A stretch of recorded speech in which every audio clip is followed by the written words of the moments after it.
everyone, it's the Eccentric Stylist, and I'm here today to talk about why I switched my artwork from this to this. Well, back when I started this game, I didn't necessarily have much of a background in art or storytelling or music, and pretty much just anything that went into game development apart from programming. So that's when I decided that in order for me to actually create a game, I should acquire at least some basic understanding of these skills. Now, this is not to say I never had any experience. As mentioned in a previous video, I did actually play the piano for quite a while, and back in high school and college, I used to also draw on my tablet from time to time and just try to practice some Photoshop skills once in a while. However, I didn't necessarily take the time to actually understand the concepts that go behind these skills. As an example, for art, instead of necessarily trying to understand how to draw humans and proportions and scenes, I would just like to trace things and kind of go from there. But ever since I started developing my video game, I did want to actually understand the concepts behind these things so I would be able to replicate them further.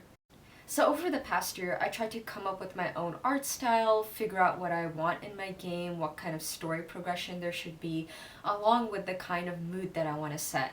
And as such, I did have to touch base with all these different skills. So once I got an idea of what kind of artwork I wanted for my game, along with the mood, I then decided that it was more important to start narrowing down on the details. I know this sounds a bit counterintuitive to what I showed earlier with my artwork, but the way I see what I'm currently doing is actually a first pass. What I mean by a first pass is more so a video game that is playable, has all the logic fleshed out, all the functionality, but not necessarily any major details like artwork, music, and fully fleshed out dialogue trees. I can catch any plot holes or any story progressions that don't necessarily make any sense before I have any artwork or music associated with them.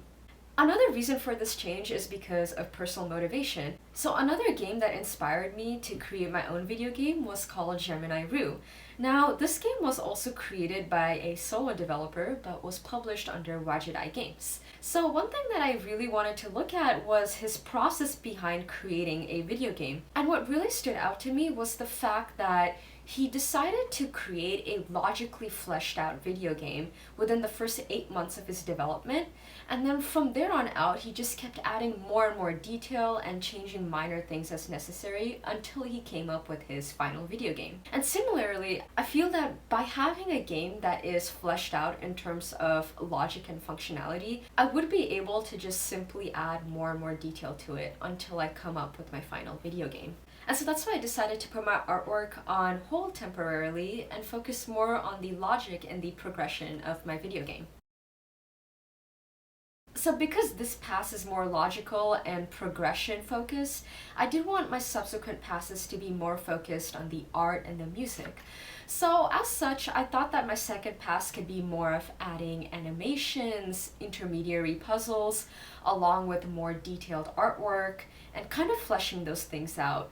And from there, maybe I could add some of the music, maybe more fleshed out dialogue trees, and before I know it, I guess my game would be done. So yeah, with that being said, thank you so much for listening to another devlog, and I hope to see you soon.